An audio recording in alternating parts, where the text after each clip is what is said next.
Hello, everybody. This is the first ever MLBeers podcast with your host, Andrew Sherman and Phillip Corwin. How you doing today, Phillip? I'm doing well, Andrew. How are you doing today?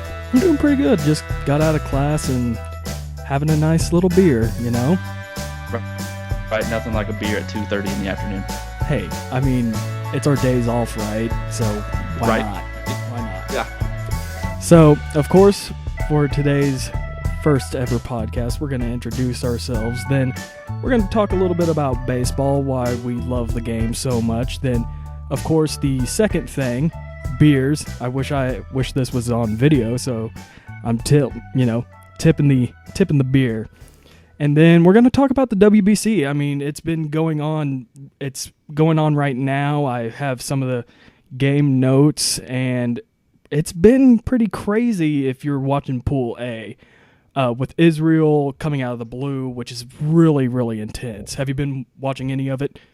Like I said, I've been able to check the highlights, and Israel, isn't this their first WBC? Yes, actually, let me get my notes over here real quick. Yeah, it's their first WBC. They did well in the qualifiers. They beat Great Britain twice, 9-1 in their first game, and then 5-2 in the championship game, which is actually kind of odd since they didn't play a third game.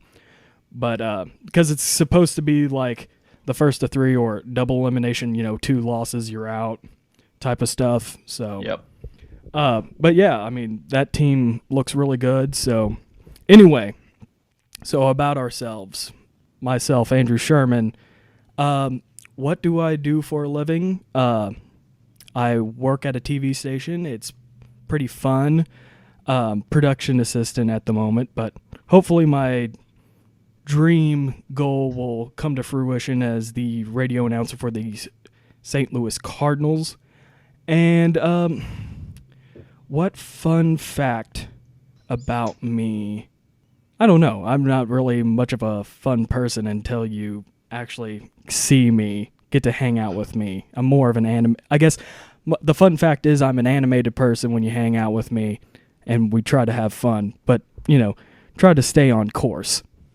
Well, the fun fact about you is, everyone, you're pretty funny looking. So I knew that was going to come one of these days. It's been kind of my crutch in my life, just my crutch. So tell us about yourself, Phil. Well, Phillip Corwin, right now I'm working as a store manager for a shoe store. Hey, nothing wrong with that. I'm your modern day Al Bundy. Yes. I graduated from Central Missouri with a history degree, and I'm also in the process of finishing up a master's in historical preservation and museum studies. That is pretty intense. I knew some people that was in philanthropy or whatever. I can't speak. It's the beer. The beer's finally coming in now. But I know, but I've known some people that have gotten into that, and it seems like you're doing well. Oh yeah, it's definitely tough because all I do is write research papers and research, but it's fun. Hey, and of course, you're getting that experience with doing all those research papers. You're probably doing well on your notes when you're doing research for this podcast. Oh yeah, college, the $40,000 taught me something. So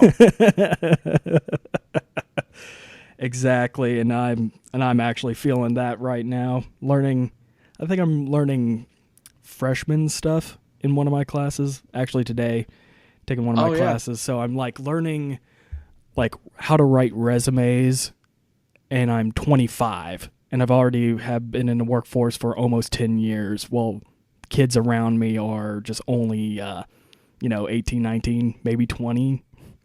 Haven't even had their first legal beer, so legal beer is a key word there. And our Richmond, Missouri high school education properly prepared us for college. I can't tell if you're being sarcastic or not.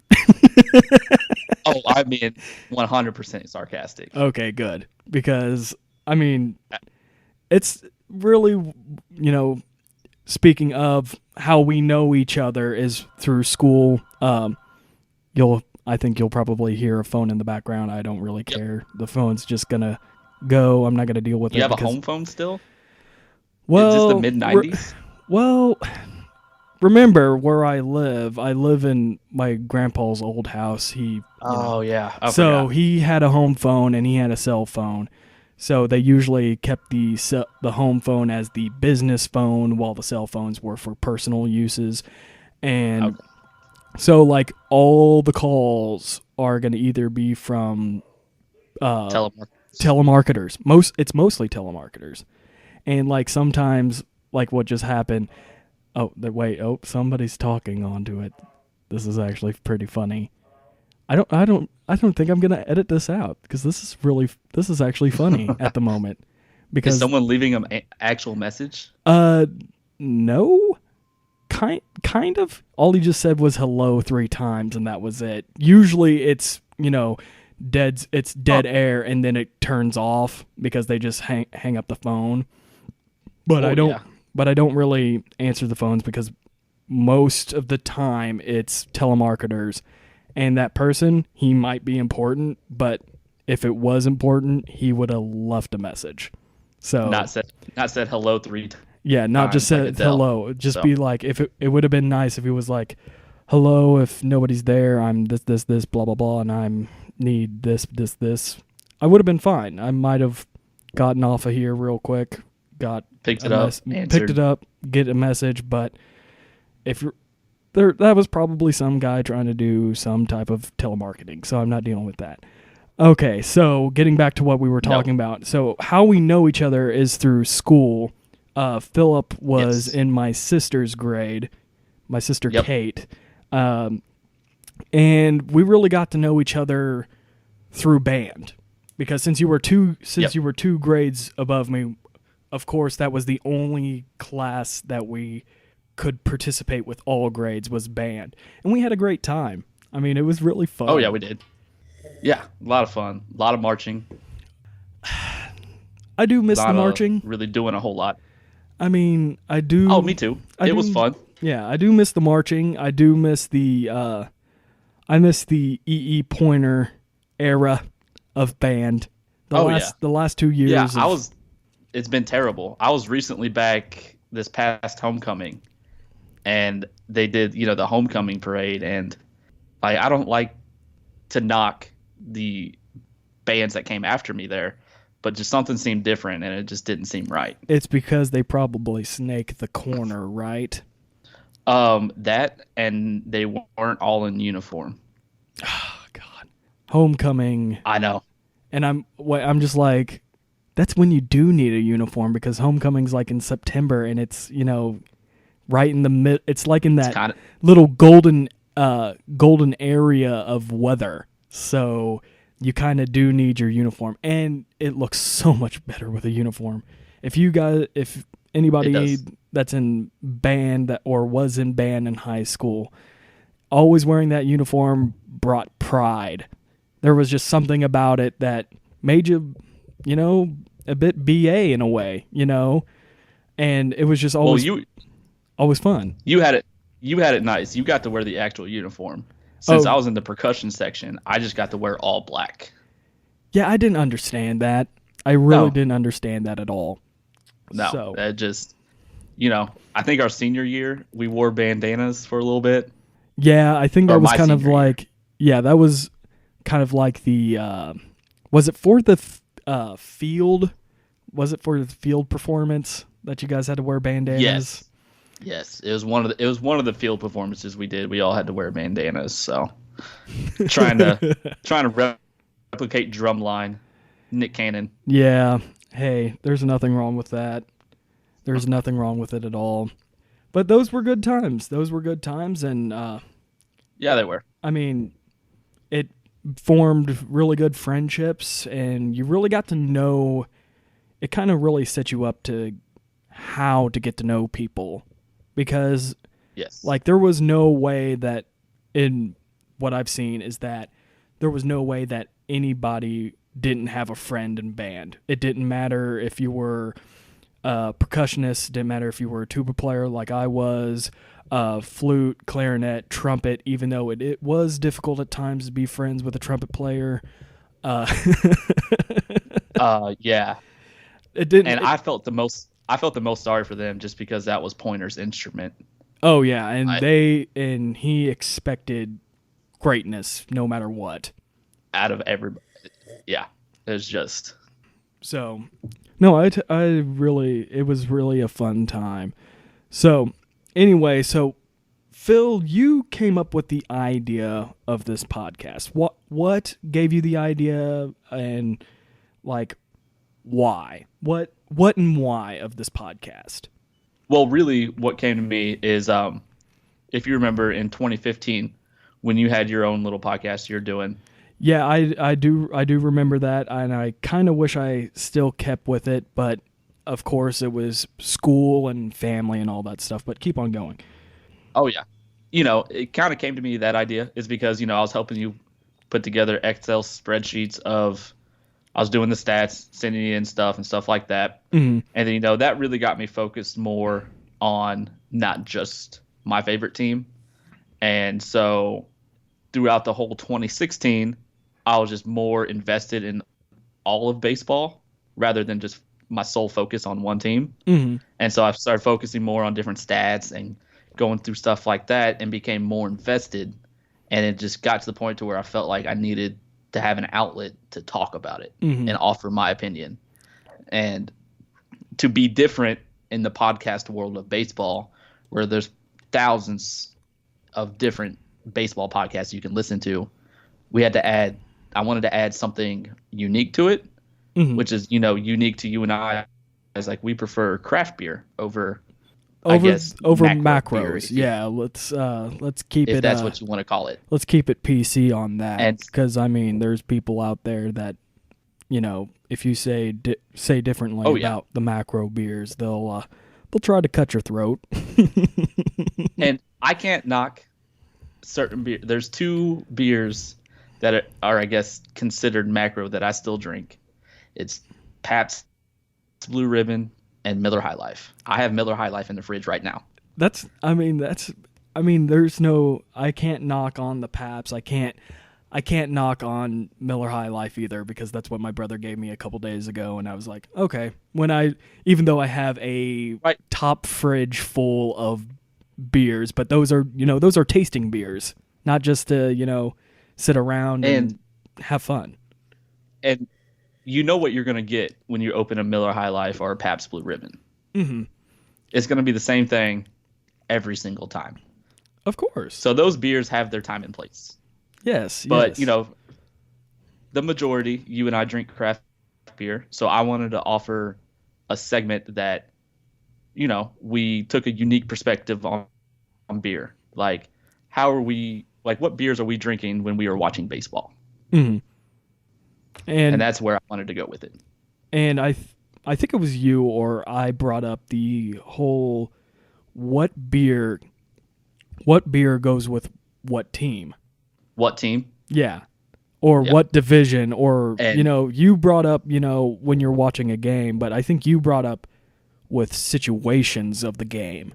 Like if it's going to be a blowout, you want, if it's a nice sunny day, it's a cold, dark night in October, you brought up that whole situation, which I really like. Yes, what beers are going to taste good in that situation? Because you don't want to be, it's a day game in the middle of July, it's 100 degrees. Yeah. I feel like you don't want to be drinking a 10% Imperial Stout. I don't know why you would be wanting to drink a 10% Imperial Stout in just July period. Yeah, it'd be a tough one. Maybe at night. When it's a little colder, mm-hmm. winding down. But if it's a day game, 2:00 in the afternoon, I feel like you want something nice, a little dry, a little refreshing, a little hoppy, a little something light. to coast through. You don't want to. Yeah. You just don't want to dive face first into that, especially if you want to remember the ninth inning. Especially if it's a close game. Exactly. So Phil, you brought up that I've done a podcast before. Have you been Yes. part of I mean, have you been part of a podcast besides? Well, have you been, I guess, in front of the mic for a podcast, not behind the scenes, getting all the stats or information, research, and all that stuff? I've been on one podcast in front of the mic. It was with my buddy. He's on Twitter. You should give him a follow at Del Freaky. It was for his podcast Beyond the 140, Mhm. and that was another time where that was my first time in front of the mic, and I just felt comfortable and felt like if I could talk about something I am passionate about, it wouldn't be a problem. It's always easy to talk about something that you're passionate about. I mean, Exactly. Looking back at the old podcast when I had to figure out what to do with Audacity and stuff, it was always interesting that when I did the podcast, I was thinking, okay, I'm going to at least, my max is going to be an hour with this stuff. But then looking back at it, I think the lowest that I did, the lowest time was an hour 15, an hour 13, somewhere around there.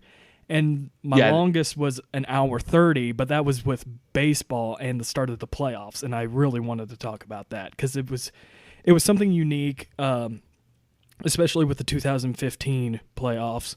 You had Kansas City that was just the year before, 90 feet away. We can, for your Royals fans out there, we can all talk about that.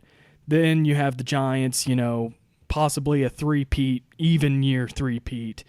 And then the Cubs coming out of the blue with this young core, this young talented core of players. And then you had the old guard St. Louis with, always been there. And then they get pretty much, I'll say it because I'm a Cardinals fan, and we'll talk about that in the next segment, that we got trampled.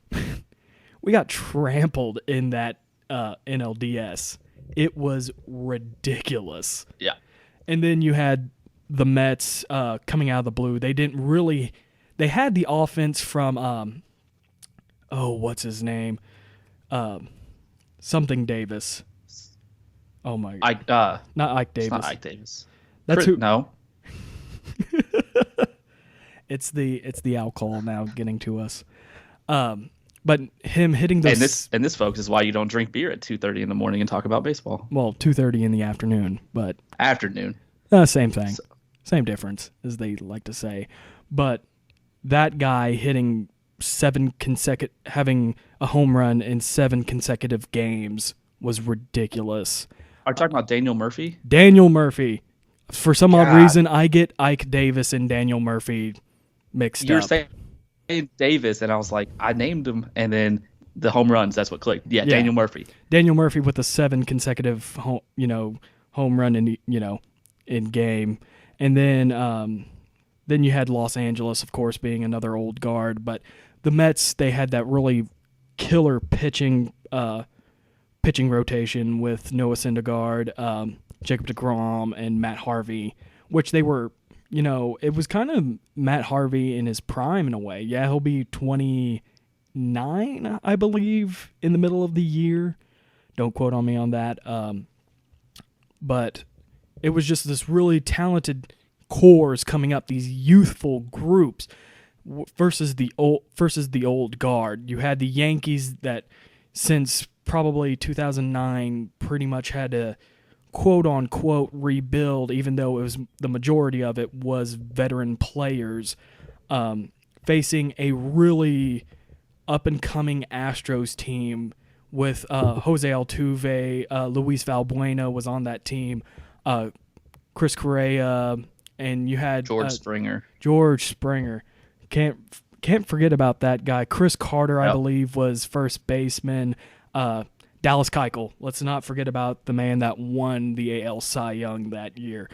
Just a really talented group. And then you had the Blue Jays, which were, I guess, if you had to compare them with the old guard and the up-and-coming new young clubs, they would be right in the middle because they did have talented players, but they weren't. They didn't have that experience. No, because you got Tulowitzki, you got Donaldson, Batista, and Carcinone, and all those guys. Year before 2014, they were in the playoffs too, Mm-hmm. and it was the same group. They traded to get Tulowitzki, and it was just that same. It was that same group. Their pitching is what bit them. Is they didn't have a strong starting pitching staff. They didn't have a strong bullpen, so they had to rely on those four key players to just hit bombs, which they did. They hit home runs like no one's business. But I feel like that type of team, you at least need one or two shutdown guys in your bullpen, and that's something they lacked. Yeah, I think that was like the first full or first half year with Marcus Stroman, and then Marco Estrada on the bump for them. So they're developing a nice pitching rotation, but they're not. But they didn't have it for that time. Exactly.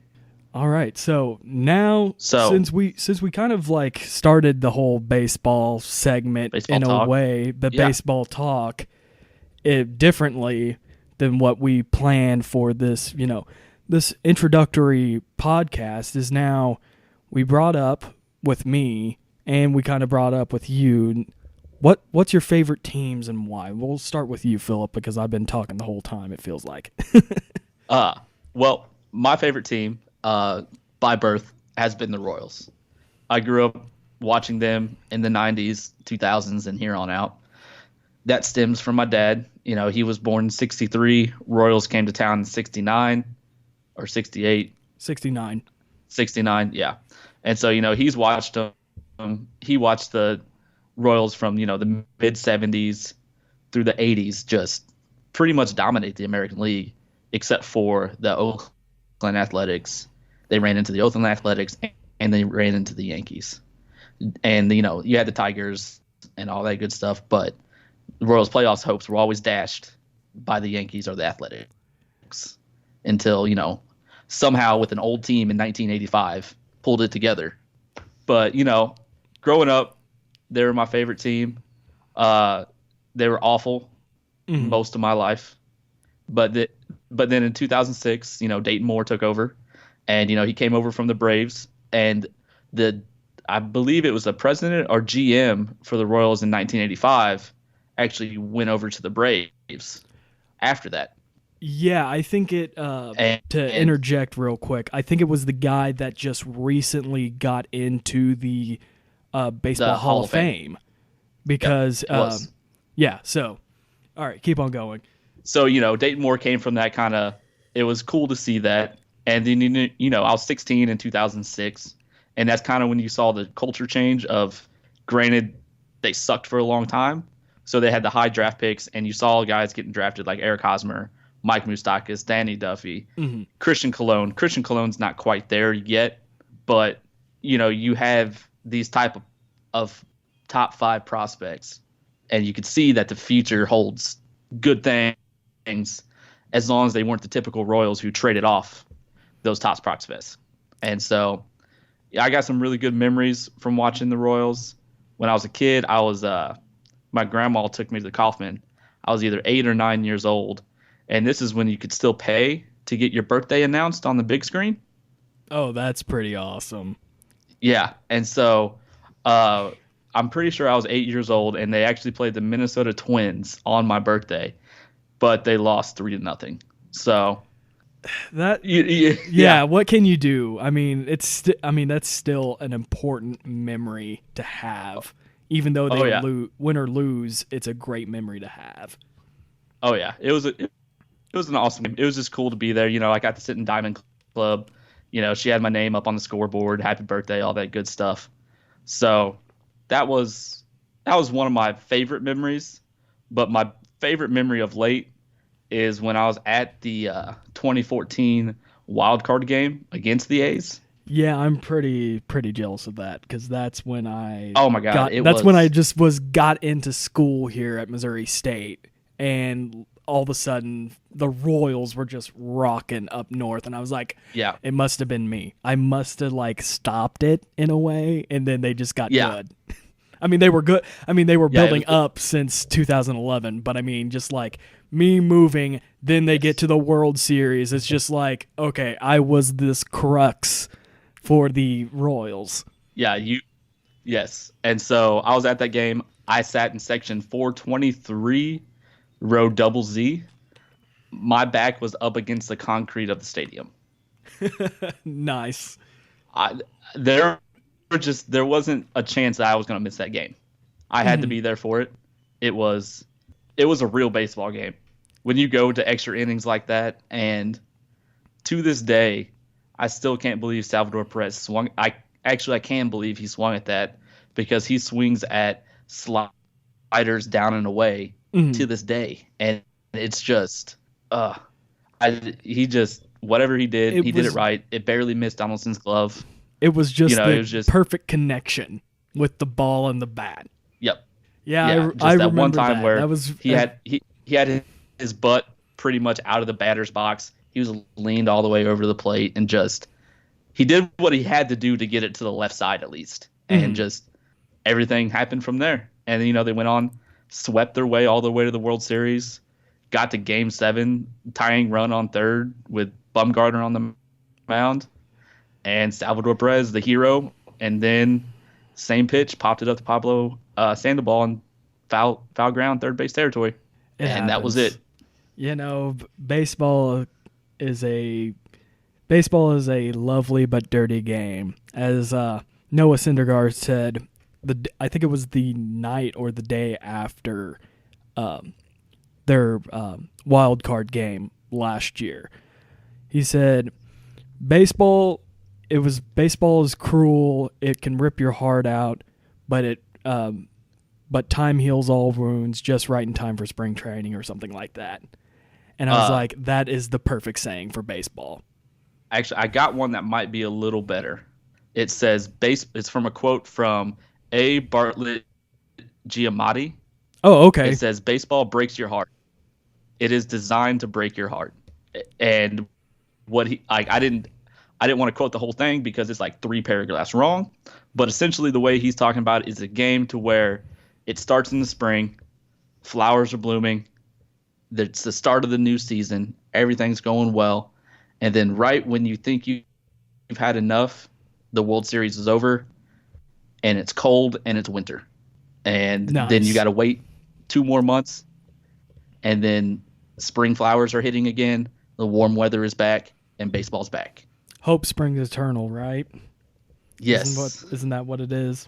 So do you have any other favorite teams? Favorite teams is, yes. I know it's an ambiguous word. And I mean, it's going to be an ambiguous word when I talk about my teams, but in a sense, like there's a couple teams I follow. I follow the Pittsburgh Pirates, mostly because they remind me of the Royals. They're kind of in that larger city, but they still have that small market mindset. And and of mid 2000s up until now, Pirates have been improving. They got McCutchen, they got Starling Marte. They had I think the top ranked prospect right now is Josh Bell at first base. They went out, they made a couple moves. Their pitching staff has always been, they got a couple prospects. I think it's Glasnow or something like that. Yes, Tyler Glasnow. Yes. Yeah. They have those type of players that the Royals had that, kind of that core that could get them places. But up until that point, they really hadn't had that. And they're my NL team to follow. And it could be because I'm not a big fan of the Cardinals. So whenever the Pirates got to beat them, was always nice to see. Yeah. And then as a kid, you grow up, you start watching some of the biggest stars in baseball. And when I was growing up, that was Ken Griffey Jr. for me. Everyone always loved Derek Jeter and A-Rod. I wasn't a big fan. They were good, but they weren't my guy. Ken Griffey was my guy. And to say that, and so I followed him. to say that, Ken Griffey Jr. is your guy and not A-Rod or Jeter. And I think it kind of stems from being, Jeter was on the Yankees. Yes, he was a winner exactly, all the time. If Jeter played for any other team, you would have bet that I would have been a fan of him. Yeah. But he played for the Yankees, and I can't bring myself to like anybody from the Yankees. And it's kind of like the whole A-Rod situation. I mean, growing up wise, he was with the Mariners organization. Then he was with the Rangers, and the Rangers were so here and there. And then in 2004, if I'm correct, he signs with the Yankees. So then again, it's like you can't. It's hard to like the Yankees if you're not from New York. And no, that's pretty much it. Like if you that's pretty much it. Or you just want to watch a baseball team that won so much to where it's not fun anymore. Yeah.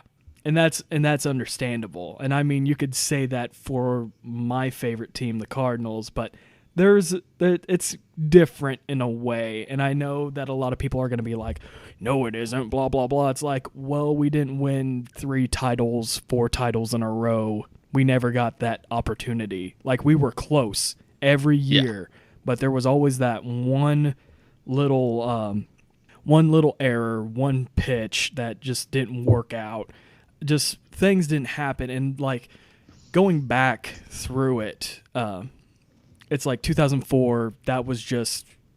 I don't think you could beat Boston after what they did. Down 3-1. Was that right? Or down just 3-0, and just sweeping in 2004 with when they faced the Yankees in the ALCS. I want to say they were down 3-1, but I can check that. All right. Keep me posted on that, so then I can finish this. And then 2005, the Astros just came out of nowhere. The Red Sox were down 0-3. They were the first team. Okay. That makes more sense. I couldn't remember. With all these losing a 3-1 lead, with the Indians and of course the NBA, all that Golden State Warriors. Yeah, Golden State Warriors. You kind of get your numbers mixed up a little bit. 2005, the Astros were great. How crazy would have been? How crazy would have been if the Indians and Cavaliers won a championship in the same year? I think it would have been crazy, and I think the closest thing to especially for Cleveland. Yeah, and I think the closest thing that I could think of would be like Florida, University of Florida, when they won the national championship in football, and then they won the basketball tournament.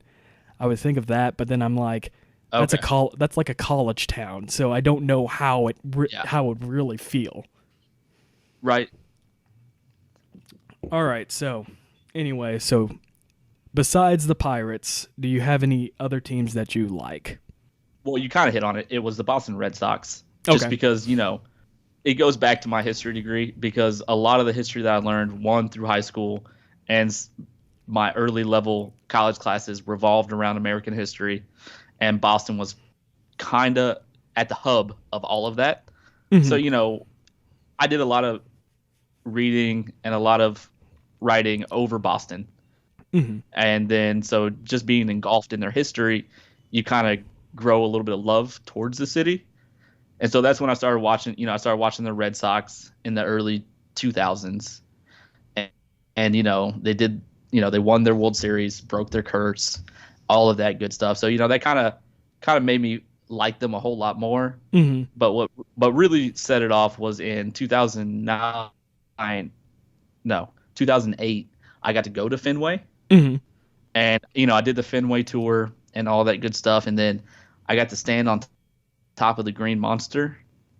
And that kind of experience is just, sitting at a 100-year-old stadium and watching a baseball game in wooden seats is pretty amazing. You just get enamored by the whole thing, right? Exactly. And then you kind of think about how many games have been played there. They play 162 games a season, and it's been that stadium's 100+ years old. Mm-hmm. So many different players have walked through there, ran those bases, played there. It kind of makes you feel. Mhm. But a funny memory from that game at Fenway, um, they actually Derek Lowe Mhm. was this is when he was actually pitching for the Braves, and that was his first game back at Fenway. That's awesome. And And then, how did he do, if you remember correctly? if I remember correctly, the Red Sox won, but I don't think he pitched terrible. But my favorite memory from that game was actually after the game. We were filing out to leave, and these two Boston, I wouldn't say girls, but probably ladies, started fist fighting in the stands. Yes. And it just felt so Boston like, because they had the drop kick Murphys playing over the PA, Mhm. and I'm 18 years old. I'm there, and I'm there, but like I was there with my grandma, and I was just trying to peek over to see the two ladies fighting, and my grandma holds me back and acts like I'm gonna do something, and I just wanted to see. Yes. That is awesome. That's a true experience right there. Right? Like I didn't get cheated. I didn't get cheated when I went to Boston. I saw it all. That is awesome. Um, so are those your teams, or do you have any more? No, that's pretty much my teams. Like if there's a baseball game on, I'll watch it, Hmm. but I make it a point to at least keep up with those four. Nice, nice. Four. You name three. If I Oh, well, remember I was correctly. including the Royals there. Oh, okay. Well, okay. So wait, Royals, Royals, Pirates, Mariners, Oh, okay, okay. Yeah, you brought up Ken Griffey Jr. King Griffey. Yeah, but that's okay. he I spent the majority of his career at the Mariners, and then he had his little sabbatical at the Reds playing right field, Well, and he then wanted to he be went back. home. That was the thing. He wanted to be home. I saw Yeah, some I of that, get but it. I get it. also it was. I don't think it was really the greatest thing to do that for No, Griffey. I mean, the year that he left, when he was traded, that was the year that they won 116 games or something like that. So it's just like, yep, why did you leave? But of course, right, I think that was before before they were good. So it kind of was like, okay, you really don't know what they're going to do. They're going to be decently well. And then they go on this ridiculous run with Ichiro, the greatest yep, Japanese player of all time that has played in the MLB. And the key word is that has played in the MLB, yes, because I can yes, argue other players. But yeah, it was just weird. You're the city loves this player, and he leaves because he just wanted to go home. And I mean, that's kind of like the whole LeBron James situation. But I mean, that was Griffey playing 10 years in Seattle before he goes to Cincinnati, where right, it was LeBron 3 years and the guy wasn't going to pay him money. That's what happened. exactly. And LeBron did it a little differently by going on ESPN and having the decision, Yeah. and just it seemed more hype than it needed to be. Yeah, but the one cool thing about it was when he did that, if I remember correctly, all the money made off of it through advertising and all that stuff went to children's charities in Cleveland or Akron, one of the two or both. So yeah, it was kind of cool that he did that, right, but it was still ridiculous in a way. yeah. So we talked about my favorite teams, and we segued a little bit into how you're a Cardinals fan. So let's hear it from you. Alrighty. This is gonna be interesting. I have four teams. I love one team, which is the Cardinals. I like the Royals. So those are going to be my first two teams when I'm watching MLB TV, is to go through that, even though I get them on cable. But of course, stupid blackout market thing, which they need to get rid of. Then I have a fond for the Los Angeles Dodgers and the Oakland Athletics. So let's go down the list first. Cardinals, huge Cardinals fan, and it is an honor to actually be a part of the Cardinals organization, even though it is the AA affiliate, even if it is doing pitch clock operating, which I got that job this year with them, and I'm ready for it. I got my first meeting tomorrow, and my first game that I'm going to work at is the Baby Birds versus Big Birds game on the 31st. That's pretty cool. So I'll be getting to see all the. I'm guessing it will be all the players that have played through Springfield, and maybe some of the bigger guys like Peralta or Peralta Jerko, Dexter Fowler, some of those guys that, that wasn't in the organization, but they're going to be doing it for goodwill. But I know Colton Wong, Matt Carpenter, some of the pitching prospects, Waka, Luke Weaver. I think Reyes will be there, but of course he won't be doing anything. He'll just be kind of like an ambassador since he had the TJ surgery, and just like it's really cool for that. What were you gonna say? It's gonna be fun though, man. Yeah, it'll be interesting. I was gonna say Reyes is gonna be there. He'll be there in an arm sling. Yeah, but it'll be fun. I'm guessing there'll be something. You get to see all the big leaguers knock it out of a minor league park, and what's not to like about that? I would like to see an exhibition game where it's the Springfield Cardinals versus the Missouri State Bears, but that's just me. And so, anyway, how bad do you want the Bears' self-esteem to go after playing them? I don't think any of it would go because it would be an exciting game. Yeah. The Bears only have lost one game this year. So I think it will be exciting just to see them play against Springfield. But then again, I know the Cardinals organization. So would you have to do wooden bats or college bats? I'd go with wooden bats because first of all, it's going to be the Springfield Cardinals home and Missouri State away. So they're going to probably go with the normal wooden bats. Of course, they'll do the DH rule, which they already do in college and in minor leagues. I don't know what else though. I mean, I don't know if they would play a full 9 or just go to 7. It'd just be more of kind of like a little exhibition, goodwill tour, all that goodwill tour and all that stuff. It'd be a good thing for the city of Springfield. It would be great if that happened, but we could talk about this. It won't happen, but we can talk about this the other time if and when we talk about college baseball and with this podcast. So anyway, to the Cardinals. So you got. I was gonna say, so you got the Cardinals. So I have the Cardinals. And the interesting thing about that for all the people that are listening to this, I am from the Kansas City area. How I became a Cardinals fan is my grandparents are from the city of Springfield, Missouri. And every Christmas, every time I went down there was always a Cardinals game going on, St. Louis Cardinals mostly, when I was growing up. But every time I went down there would always be possibly a gift with something of Cardinals, especially around Christmas. You're always going to get St. Louis, whatever favorite baseball team shirt or something of that nature. So that happened every year as I was growing up.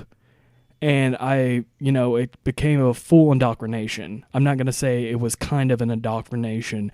It was a full indoctrination. I think it would be different if and this is the second part, I think it would be different if my parents put in a little bit of effort for me to like the Royals, but I'm not gonna blame them for not trying. I blame them full-heartedly.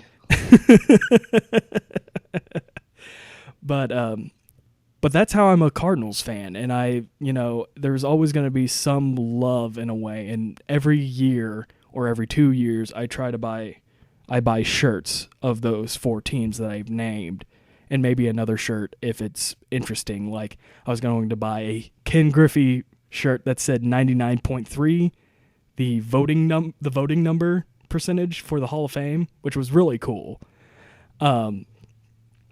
But besides all of that, I think also it's going to be coming down to thinking about my grandparents, my mom's side of the family, because they finally passed at very old ages, and I think it's a good memory to think about them, is just having, when I think about the Cardinals, I don't think about just the organization, the history of the organization, but it comes down to the tradition and the family with it.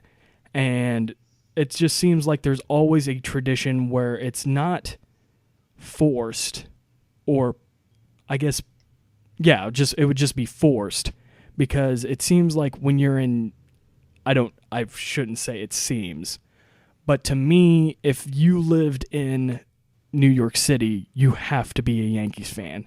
And also for them winning all that time, growing up from the 90s to mid 2000s, you're always going to like the Yankees because they were winning.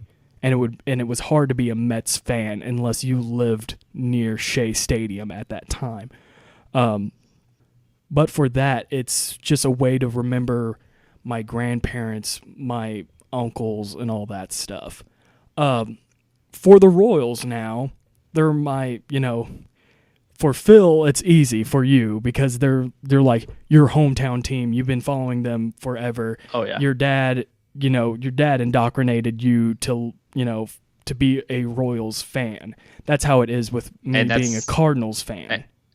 And that's the same thing I'm doing to my kids. See, I'm not giving them a whole lot of choice. I just buy them Royal stuff, and then hopefully it'll work.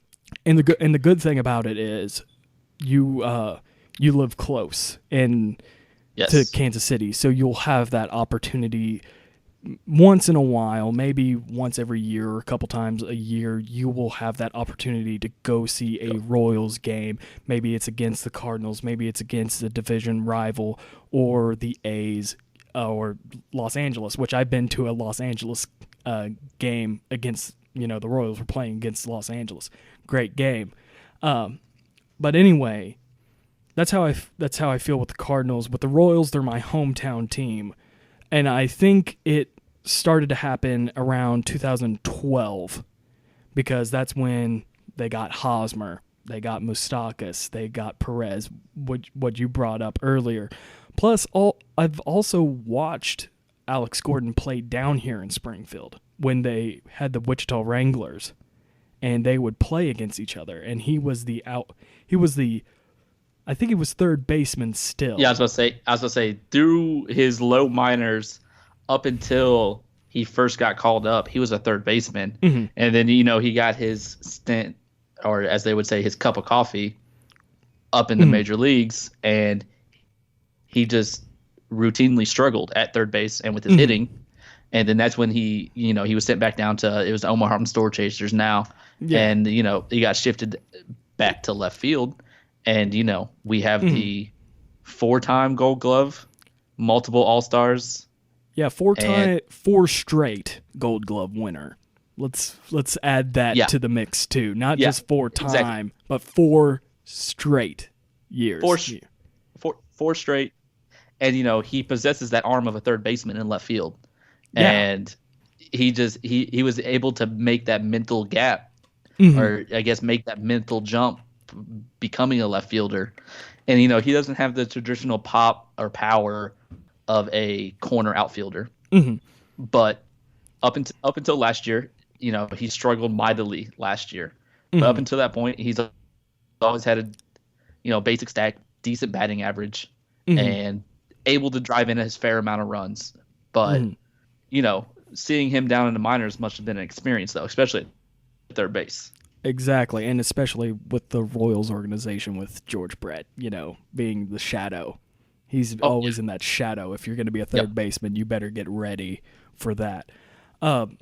Besides that, it was during the time where I was going to Kansas City more often than usual because I was going to school up there for community college. And I knew sooner or later that I would have to, I guess, remember where you came from. I'm from a small town, 45 minutes east of Kansas City. I will remember that. But, you gravitate to the biggest city near you, and it will be Kansas City. So I will always have the love for Kansas City, and I will always like the Royals. And I don't think it will ever change unless somehow the Cardinals leave St. Louis. Then I would probably become a full Royals fanatic. But besides that, I don't see myself going Royals first, then Cardinals with that. So the other two teams, I'll make this quick, are the Los Angeles Dodgers and the Oakland Athletics. It's more of a history of the game of baseball than anything else. If you watch for the Los Angeles Dodgers, if you watch the documentary Baseball, a Ken Burns film, you will somehow love the Dodgers. And it's not because, now the Dodgers have all this money in the world. But when the Dodgers were in Brooklyn, they didn't have the money. They were called dim bums because they played mediocre baseball. And at the end of their tenure in Brooklyn, they started to win. They started to get championships. And then they leave to Los Angeles for a better stadium and to be their own team instead of sharing the city with, at the time, the Yankees and the Giants. And then I think the Giants left. It was either the Giants left the year before or the year after to San Francisco. But the Dodgers, for me, it's all about history. And, of course, Jackie Robinson and Zach Wheat, which he's a Hall of Famer, which he is from our area that we grew up. So that's why I like fond of the Dodgers. And then with Oakland, it's kind of the same thing in a way. Oakland came through Kansas City. They've had, before Reggie Jackson and all those guys, they were in the Kansas City Athletics farm system. And I think they played a year in Kansas City before they moved to Oakland in '67. But again, it's all about history. And they were kind of the counterculture team. Usually your teams today are red, blue, white, or black, but they were a team that had green and yellow, so it was very different, and that's why I have a fondness for Oakland, is because of that, and because of every time we talked about this earlier with good old E.E. Pointer, he always played that Oakland soul from Tower of Power. So every time I kind of hear funk, that's why when I hear funk music in an upbeat way, I think of Oakland because of that. Not just only Tower of Power, but some James Brown, some Ohio player, some Parliament Funkadelic. It always, for some odd reason, reminds me of Oakland and the way that Oakland played baseball because they were such a counterculture. So that's my thing. Those are my teams that are my favorite teams. A love for the Cardinals, a like for the Royals, and I have a fondness for the Los Angeles Dodgers of Los Angeles. Let's get that correct, and the Oakland Athletics. So now we get to talk about what beer are you drinking, Andrew? Okay, yeah, let's talk about that. I'm drinking. In this beer segment, we're going to talk about beer, of course, what we're drinking, like what Phil said, and what we brought up earlier, what goes with certain game situations. So for me today, I am drinking my favorite beer, because it's their first show, and we're talking about favorites. So my favorite beer, my favorite all-around beer, is Boulevard Unfiltered Wheat by the Boulevard Brewing Company in Kansas City. Kind of the whole homage to back home and all that stuff. And it's a nice, smooth, crisp beer, nice wheat flavors. a little bit malty, but it's not too bad. Not sweet though, which I'm a little bit disappointed because when I made my homebrew wheat, it was sweet, and for some odd reason, everybody loved it. So, Phil, what about you? I stuck with one of my favorite styles because I can't say I have a particular number one all-time favorite, but the best I could come to, and one of my top 5 beers is Boulevard's Tank 7. And that goes back to, again, my favorite style, which is a farmhouse ale and saisons. My 2 favorite styles. They do differ. They are a little bit different because a saison can be dry. It can be a little sour and tart. As a farmhouse ale, it's a little bit, it has a different type of heaviness to it. But you have that same like farmhouse saison flavors that come from it. And Belgian beers are my favorite beers. And it's definitely in my top 5 of favorite beer, especially when I watch the Royals. It's especially with their new contract with Boulevard too. Yeah, which is really interesting. Craft. It is. It's really, and I've shared some pictures with you, and if you check out Boulevard's Instagram, Twitter, Facebook, you will see that they have released a KC Pills, and it has the full trademark of the Kansas City Royals. And then they also released a new label and box cover for Boulevard Wheat as well, which I really like. And as far as I know, it's one of the first.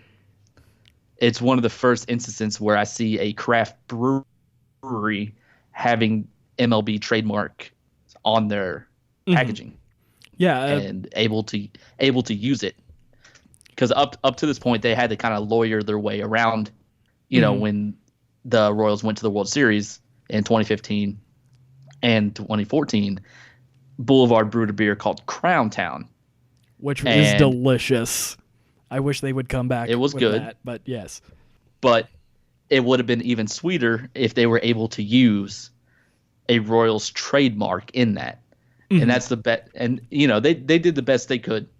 And they've support. If you ever go to Kaufman, they have an awesome craft and draft station that is sponsored by Central States Beverage Company or distribution. I'm sorry, and they have multiple taps of local beer and multiple other craft breweries that a lot of stadiums are following suit or had done previous.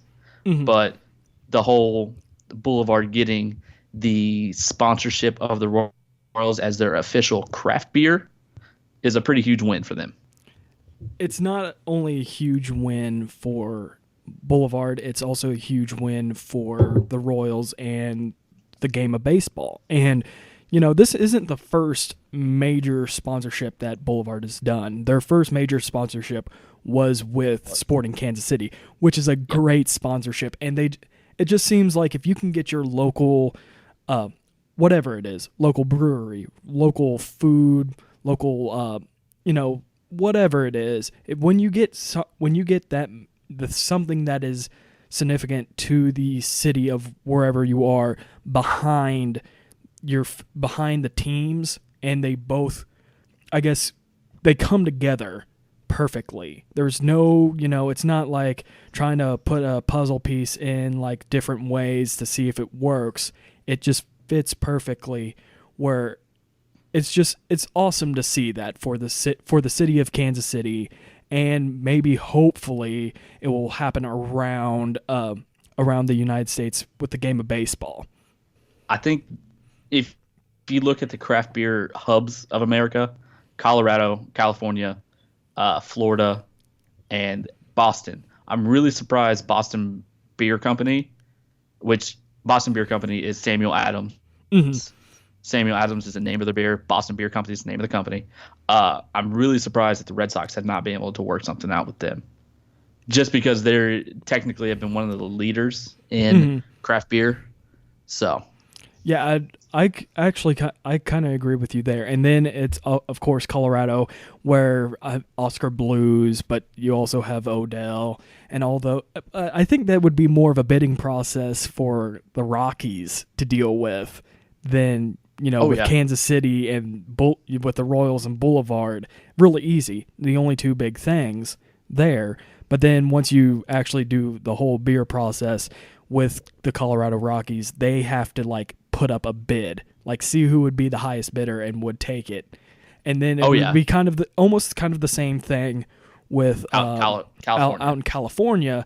I think it will be a little more different than what Colorado would do with the whole bidding process, because if I'm correct, none of the big breweries in California, besides I guess it would be Anchor, Steamhead, or what? I can't. Stone and Sierra. Yeah, Stone and Sierra Nevada. They're not in. But then you got Lagunitas, you got Green Flash, you got True. Oh my! You got thousands out there. You know that doesn't count every single pub that brews a beer or anything like that. But you're talking about the ones that are reach national levels. Yeah. You got the brewery. You got Sierra Nevada, Lagunitas, Green Flash, Stone, which Stone just is opening up a hotel. They got a brewery out in Germany now. Oh wow! I did not know that. Yeah, they're insane. So you brought up your favorite style. I'm messing with stuff, so you probably hear papers flipping around. But you said your favorite style was the farmhouse saison style. My favorite style, if I had to really think about it, and if it wasn't so dang expensive from time to time, would be the Belgian triples. Or triples. You like the triples? Yeah, I like the triples. Triples, yeah. However, the Boulevard makes a really good one. Yeah, Long Strange. Yeah, that's a really good one. And then I have to say, like a close second would have to be Oktoberfest beer or Marzen beer, because it's just like learning the history of that beer is really interesting.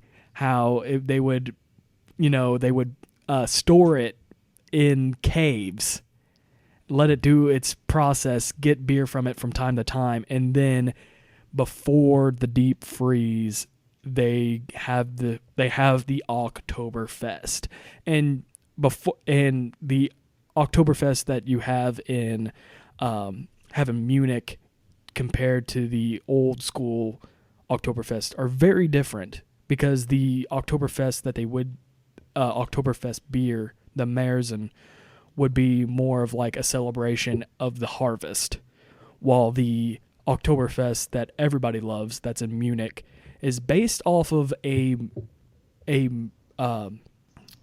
man, I can't think of the actual word. Pretty much the party after the wedding, and that's what it was all about. Are you thinking about reception? Yes, thank you. But yeah, it would be a reception. That's what it was originally, a reception for, I think it was the Prince. No, it would be the Prince of Bavaria and another province close by, state, lander, however you want to say it. But that's what it was. But everybody loved it, so they just kept on having it every year as like the anniversary of it, and that's how today's Oktoberfest is remembered. It comes into play. So okay, we've talked about us. We've talked about our love for the game of baseball. We talked about the love of beer. But let's get down to the brass tacks here. We are talking about the World Baseball Classic. Oh wait! I just remembered. We have our beer question from Twitter. Oh yes. Let me pull it up. Yes, I do have the question. I was not prepared.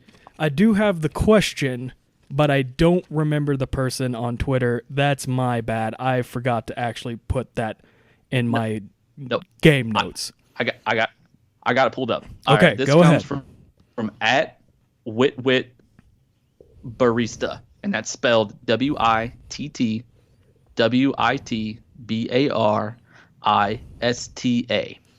And she asked, what bratwurst would you recommend pairing with what pale ale for opening day? First, Andrew, I'll let you answer it first. Okay, so of course when I looked at it, I was like, okay, so what would you just pair a bratwurst with a pale ale? But then I looked at it again, and I was like, Oh, okay. So then it would just be a Farmland Boulevard Pale Ale brought with Boulevard Pale Ale. Right? If you want to take the easy route, it's there. The answer is set up for you. Yeah. But But for me, go on. actually, I would prefer that, first of all, you kind of want to counteract with the food and beer. So if you're going to go heavy on the food, you want a lighter beer, or you're going to have a heavier beer, you want a lighter food. So for me, I have two in a way. So for an original style brat, just your normal bratwurst, I would go with Mother's Uncanny, because that thing Uncanny is really delicious. And it's not, you can't get it nationwide. It's only regional for the state of Missouri. I think southeast Kansas, northeast Oklahoma, Arkansas. and northwest Arkansas. I think those are the only places that you can get it that I would think of. But it's a seasonal by Mother's, and it's really good. Remembering the taste, it wasn't earthy like how pale ale is, like the Boulevard Pale Ale. For me, like I said, it was bitter. It was really And the Boulevard Pale Ale is a little bit maltier mhm. because when you pour it, it's almost like a light amber color, Mhm. as to where some other pale ales are like that golden straw color. Yes. And the Mother's Uncanny, sometimes I just drink it out of the bottle, so I don't really see what's the color. But if I remember correctly, it was actually that dark amber color. And what I liked about it, it was bitter to the point where it was palatable. And we brought up the other day with IPAs and all that stuff. We won't get into that. But that's what I would think with an original style, or if it's national, if you want a national beer, I go with a Cheddar Brat and an Oscar Blues Dale's Pale Ale, because that you will get the earthy tones that you get out of a pale ale, a usual pale ale. See, but with Uncanny, it's kind of a seasonal, so they put their own little spin with it, and I think it was more. I shouldn't say harsh, but it just had more of a bite to it than a normal pale ale. So that's my answer. And for you, Phil? For me, I like to go a little untraditional. I want the cheddar jalapeno brat because I like a little bit of spiciness. And then I like to throw in, I want to go with the classic Sierra Nevada Pale Ale, which is a staple of all pale ales. Yes, yes. It's hoppy. It's not hoppy like an IPA by any means, but it still has that hoppy characterness to it. Mm-hmm. So it is going to give you a little bit of bitterness. It is going to be a little dry, but if you combine the cheddar jalapeno with the spiciness and add a little bit of hops on top of it, you got your perfect. If you're standing in a parking lot tailgating, those two would be the way to go. Yeah, Sierra Nevada, with Boulevard, just to make a little quick note, it seems like Boulevard makes a standard out of the styles that they make, like the unfiltered wheat, the pale ale, sometimes their IPAs, and of course that's their year rounds. But when you actually go off to Sierra Nevada or Lagunitas, or they're the gold standard. Sierra Nevada is the grandfather of mass producing a quality pale ale. There you go. And if you want to start out at something and you want to appreciate where the style was really the American style pale ale, there's a difference. There's an English pale ale. Mm-hmm. There's a bunch of different styles, but the American pale ale, I want to say 85, 86, Sierra Nevada. That is a good choice, and I really hope that helps her out. And I hope that if she takes our advice, I hope she will enjoy opening day. And I was kind of disappointed that she didn't tell us her team. But hey, it's all good. I'll give her a shout and see what happens. All right, awesome. Okay, so before we totally forgot about one important thing, back to the WBC. It's already started. It started Monday morning here, if I believe that's right. Yeah, Monday morning with the first game of Israel versus Korea in Pool A. Israel won 2-1 in 10 innings, which is a major upset. Last night I heard that Israel is ranked 41 in the baseball world baseball rankings or whatever, and Korea was like ranked 2 or 3, somewhere around there, which was a big upset. And I'll delve into it more when we actually get into the pools. Then Israel won last night over Chinese Taipei 15-7, which the game was kind of out of reach for Chinese Taipei until the later half or the later third of the game. Then they started to get their offense going, but early Israel was just going over that. Then the late night game or early morning game, the Netherlands beat Korea 5-0 with Xander Bogaerts doing really well for them. And just the Netherlands, I knew they were going to be a good team.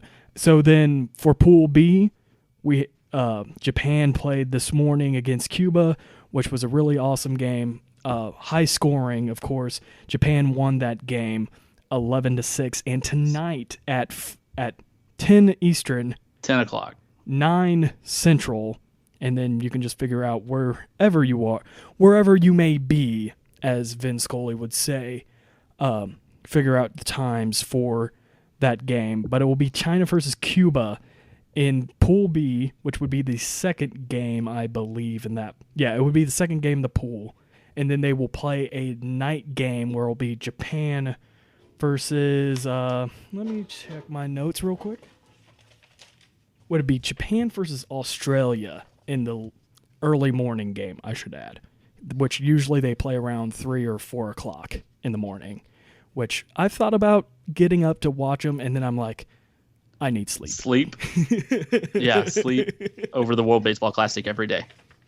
Exactly. I mean, of course, if it was during the day here, we'd probably be watching every move.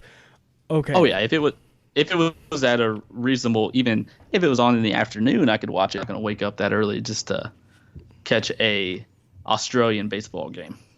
Which actually, it was pretty awesome to watch the qualifiers last year with around 6 o'clock, or I think it was, around 6 o'clock p.m. here, and just to watch Australia play. I think it was Australia played Pakistan in one of the games, and then, then they played South Africa in the other games, and the South African games were much better. And I'm not dogging on Pakistan or anything. It's just Australia has players in the MLB, while Pakistan, that was the first time ever qualifying for it, and I'm guessing it was like their first crop of academy players playing. So exactly. You're gonna get that different mix. Yeah. So what is your overall 1 through 4 prediction for the WBC? My overall 1 through 4. Let me get to the page real quick, because I wrote 5 pages of this stuff, and we can go break through each pool, but kind of A's already set, but I still want to go through that. But anyway, for my teams in the final 4 would be Japan, Venezuela, Dominican Republic, and the Netherlands. And I know a lot of people are like, okay, why not the United States?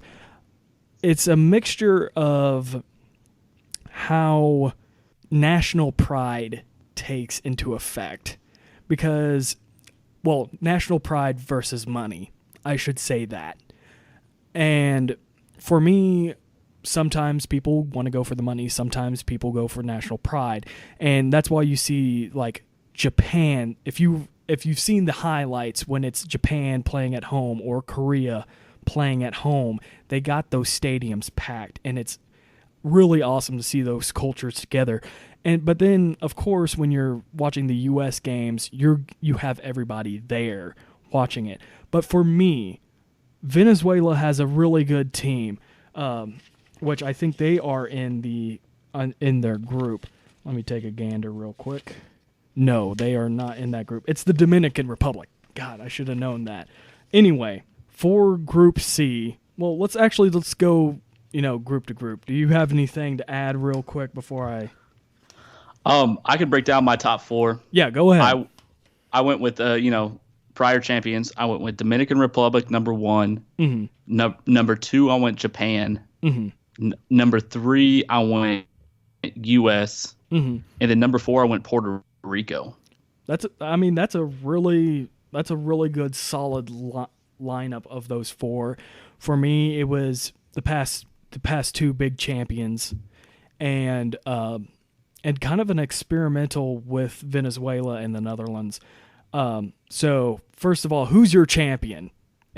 Or do you want to break down the pools first? I can give you my champion. I'm gonna say Dominican Republic repeats. Well, I guess our first ever coming together and agreeing on something.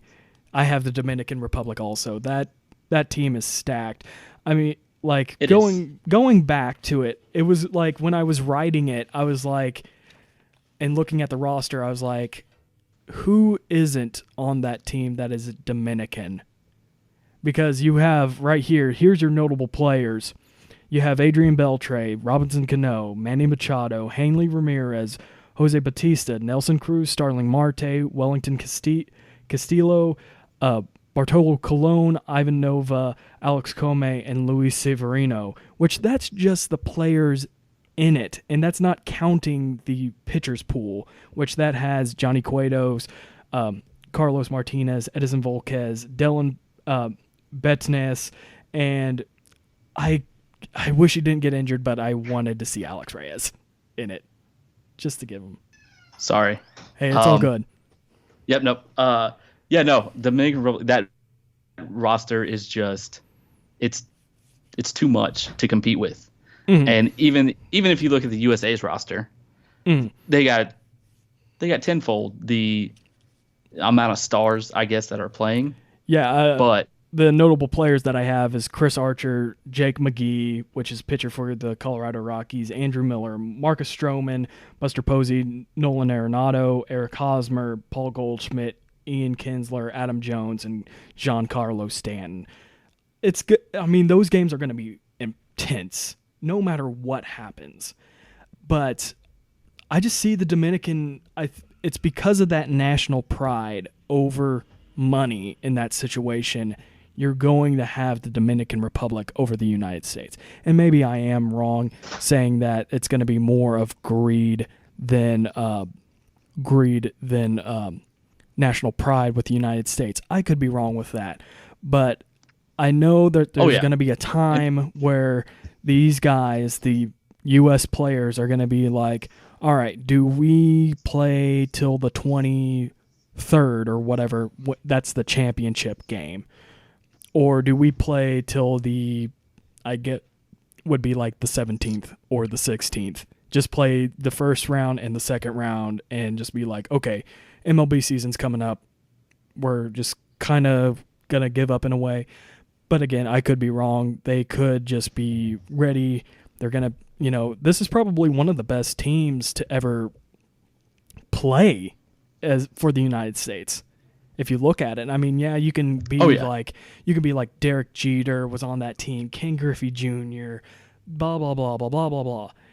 But those teams weren't really the teams that you saw when the United States played in the international tournaments. It was usually either your college or your minor league players. You're not even the high minor leaguers either. It was the mid-level, low-level college players. Mm-hmm.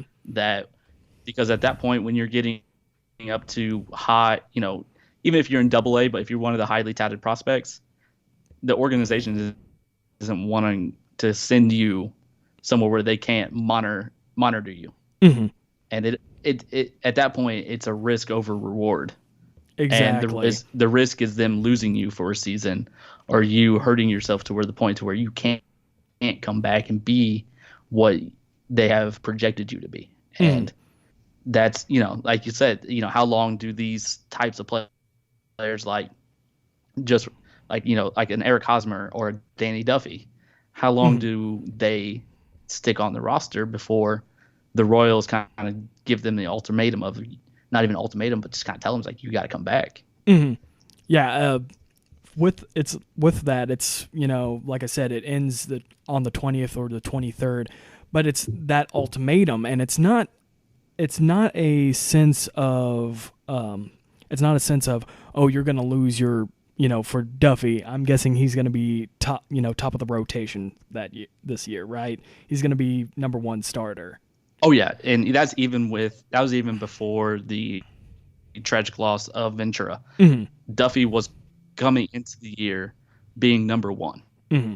And I mean, what can they do? Can they just? I mean, thinking about it, it's like, what can the organization do? Not be on the roster for 5-6 days, make them lose 6 days out of the 180. That's part of the that is part of the MLB, where they play 162 games, but they have a 180 pay period. They get paid. I think it's paid every 2 weeks or whatever. But if you're not 6 days off, you're losing money. I mean, you can look back at the whole Alex Rodriguez steroid scandal, where they were like, yeah, he's not going to play. He's not going to be part of the season. Well, the MLB said, oh, it's 162, but your pay period's 180. So out of the rest of that, out of the 162 and 180, you're going to be you're able to get paid. And he was going to get paid like $5 million out of those few days. So, what else can the organization do besides, okay, you're not going to be on the roster for the first couple of games, you're not going to get paid. But see, it ends before the season starts. It actually ends, I think, when we will do our MLB predictions. Yeah, actually, it will. So it's kind of like it's redundant for them to do anything. And yes, it's a risk, quote unquote risk, that they'll, injure themselves. But the risk there, and I've read an article in 2013 by ESPN when the third edition of the WBC was happening. And in that article, they took injury percentages from 2009 to 2012 and see a correlation if the WBC adds higher injury risk or not, and it doesn't. It was the same. So you're not. You're going to be able to, play more at a much higher pace. And I guess you can look at it too as a more competitive spring training game. Because I would feel like those players playing for their countries and in the tournament are at a higher level of competitiveness than they are in a spring training game. But if you're an athlete, I feel like you go in with the same amount of gusto, I guess, into each game, no matter what. Yeah. But maybe it's a little bit of mental thing where you could go into thinking like, hey, I'm going to win, for my country, it's going to, national morale, stuff like that. And so it could offer a little bit of more, I guess, mental focus. Yeah. If anything. And, you're taking swings against, if you're playing like a Dominican Republic or a Japan or a Puerto Rico or a Venezuela, you're taking swings against major league guys. And that's never a bad thing. Yeah, it's not a bad thing at all. And with Japan, those people consider it as quad A. It's not triple A. It's not the MLB. It's quad A. And with Japan's team, they only have, I think, 2 MLB players on that team. but it doesn't stop them because they're so good. And there's one person that is left out of it because of injury, and that was because of last year, and that's Shohei Notani. I mean, that kid is amazing. He's DH, outfielder, and pitcher. He is the modern day version, unless you want to add the Japanese moniker to it, but there's no one else doing it. He's the modern day Babe Ruth, and he's doing it with ease. And he's injured, and he's not going to be here because he was injured. And it's kind of like this was his showcase to be to see these guys play like Cuba. I mean, looking at Cuba's players, you have Frederick Cepeda, Alfredo Despain, and Yulcos Cespedes, which is the younger half-brother of Giannis Cespedes. Well, Giannis Cespedes. But it's still it's still a showcase of what the national teams have that don't have that prowess of the Dominican Republic or the United States, where it's all-stars. There's 63 all-stars, but it seems like half of them are on two teams. Yep. So because they're split up between Latin America and Dominican Republic. Mm-hmm. Like there is a influx of those star players from those regions. And it's for very good reasons, because the MLB has spent money and teams have spent money in development those leagues. They got development academies. Every single team has a developmental academy down in Latin America, down in Dominican Republic. Mm-hmm. Yeah, and they're developing those countries for a reason. And not only just the MLB and the team, well, just not the teams but the MLB. It's not only the MLB's investing into those Latin American countries, but they're also doing it in Asia too. Like, I didn't know this, but learning from last night that China has 3 developmental academies there that is paid by the MLB, and they actually have one. That's the thing I noticed too when I was searching the rosters and doing a little bit of research, and because it has a little box of like where that player plays for, mm-hmm. and it said developmental academy in China, and then that led me down the rabbit hole of looking into all that, and that's something I didn't know. Mm-hmm. So, and yeah, that was like the one thing that I didn't know, and that's why you see Israel. That's why South Africa, Pakistan. And I think the one big thing about this too is that people don't see that, like, with these teams trying to get into the WBC through qualifying or being part of, just the actual final setup of the WBC, they're getting paid by the MLB. I mean, not pay to play, but they're getting money from the MLB and the International Baseball Federation to develop those developmental academies and to boost baseballism around the world. They're trying. It's not like exactly. It's good. It's not like it's not like it's not like the FIFA World Cup where they're already set. You have Brazil that already has, a great soccer community, and around the world, it's trying to develop that soccer community in Brazil, in Germany, in Great Britain. And I think it's one of the interesting things that people forget, that it's trying to make baseball the second best game in the world. And there's no way of fighting FIFA. There's no way of fighting soccer around the world.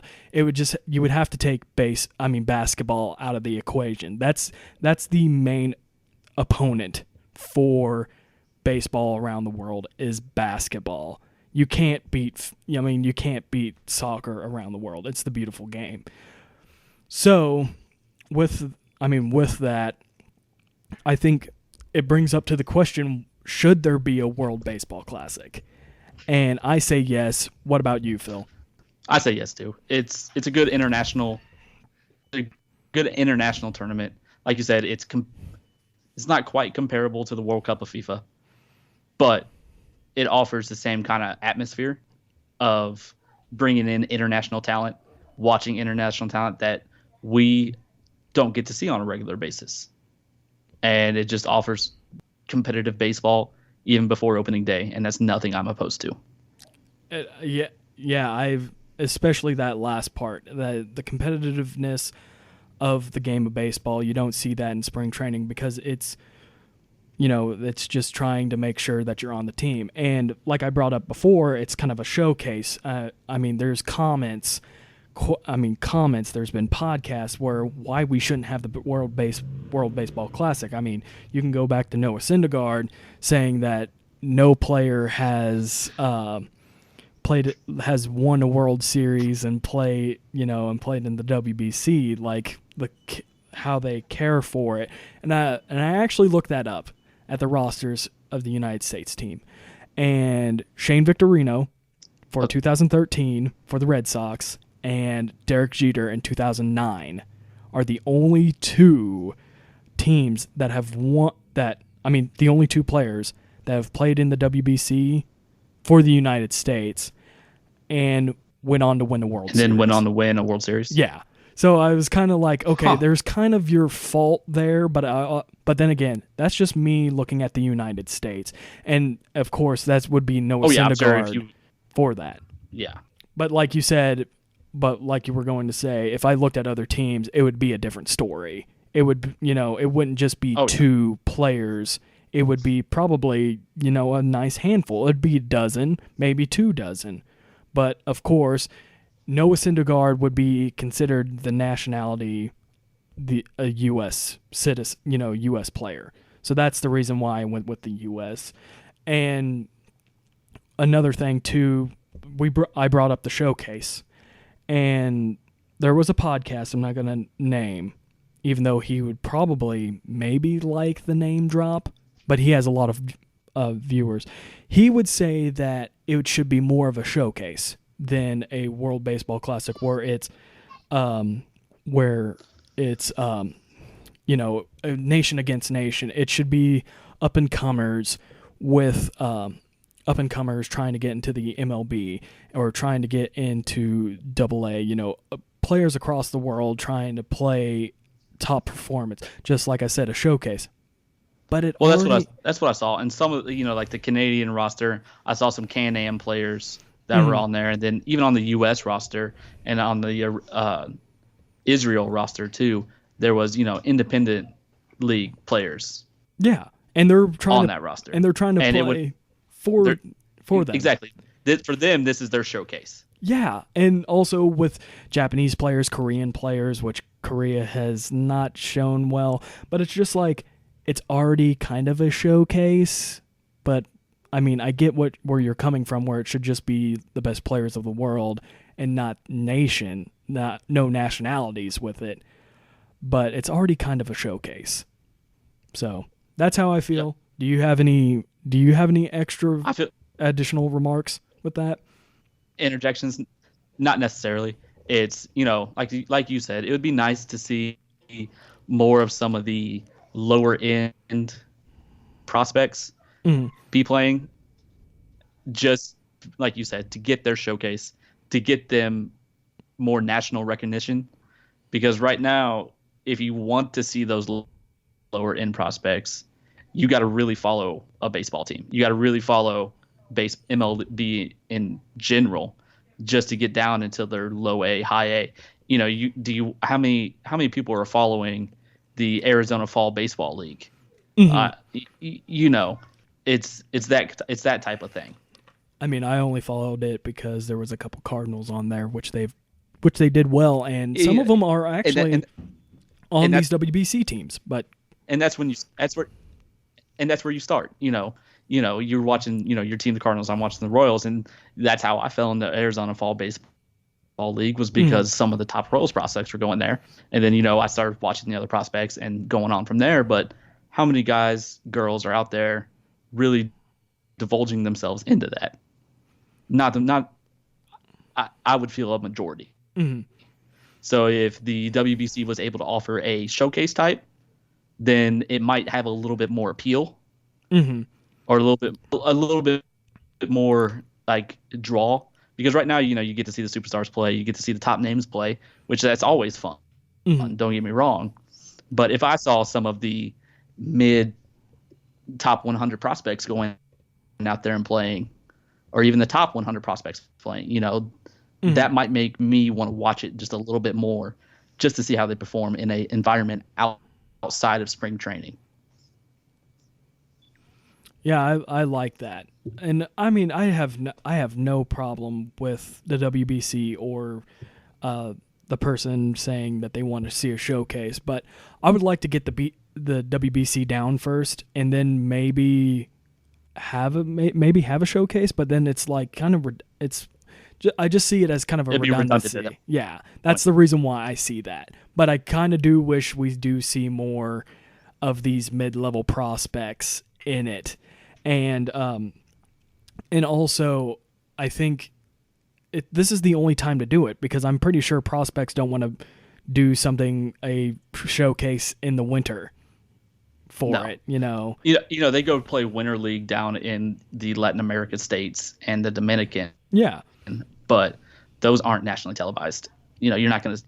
You'll catch some highlights here and there, but it's about it. And usually the highlights that I see are not good quality. Well, it's not good quality. It's usually some player getting mad at the ump, and it's like ridiculously mad at the ump. Like, he's really animated. And so that's kind of the reason why, that's kind of like, yeah, they do have a showcase in the winter with these leagues down in Latin America, but it doesn't really show and all that stuff.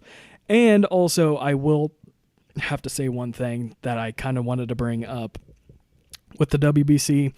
And right now, it's kind of being treated like the Temple Cup back in the day.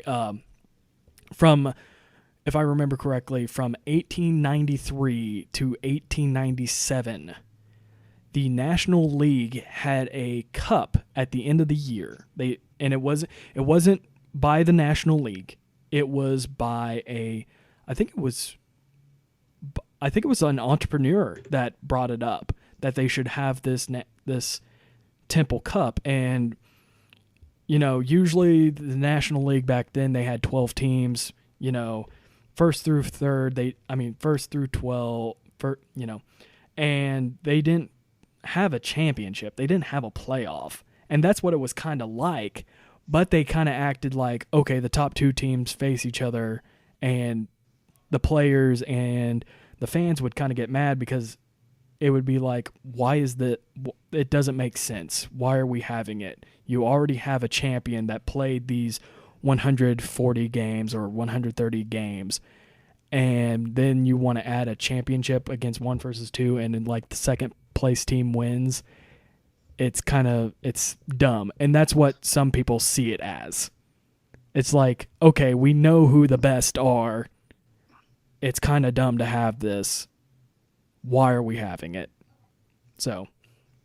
Oh yeah, but who now was alive to watch the Temple Cup? Nobody that I know of. I mean, exactly. So exactly. So yeah, I think that's it. We've went over everything that I could possibly think of, and I'm looking at the rundown here, and we answered everything. I mean, we went through our introductions. We talked about our favorite teams and why.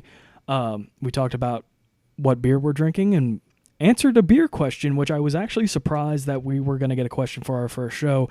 Thank you. I like that we got one. Yeah, it was nice. Thank you. And then I do got a couple. I do got a couple in the email, but I wanted to save those for when we talk more baseball rather than introductions. Gotcha. I like that. And then, of course, we talked about the WBC. If you get the chance to watch it, besides the 3 or 4 o'clock in the morning games, watch it. I think it's really interesting to see these teams from around the world, see these baseball cultures just flourish in this situation. And it's a different style of play for each team too. Mhm.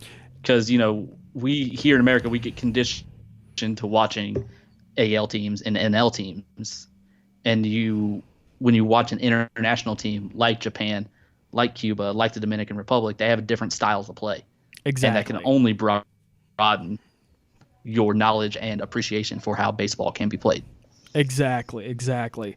So I think it's going to be, I think it's the end here for us today. Like I said, we talked about this.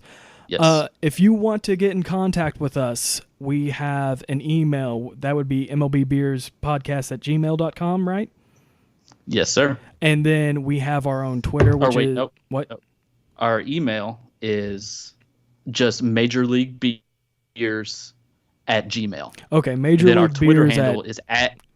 Our Twitter handle is at MLBeers podcast. Okay, awesome. So let me say that again. So our email is Major League Beers podcast, right? At Gmail. Yes, sir. And then our Twitter handle is at MLBeers podcast. And yes, sir. If you want to get in contact with one of us, Phil, what's your handle for Twitter? My handle is at Phil CO816. And for me, for Andrew Sherman, it is Real AWS 13. Some people like to think it's Real Oz 13, like for awesome. Which, yeah, okay, I'm down with that. But no, those are just my initials for just for everything. So if you're still listening, thank you for listening to our first ever MLBeers podcast. I hope you enjoyed it. And I think we're going to have a fun time here, aren't we, Phil? Yes, we are. And again, I'd like to reiterate, thank you for listening. And I hope you come back next week. Alrighty, from me from Springfield, and Phil, where are you from? Right now, Moberly, Missouri. Alrighty, thank you all for listening, and you have an incredible day. Enjoy the lovely weather wherever you are and wherever you may be. Thank you.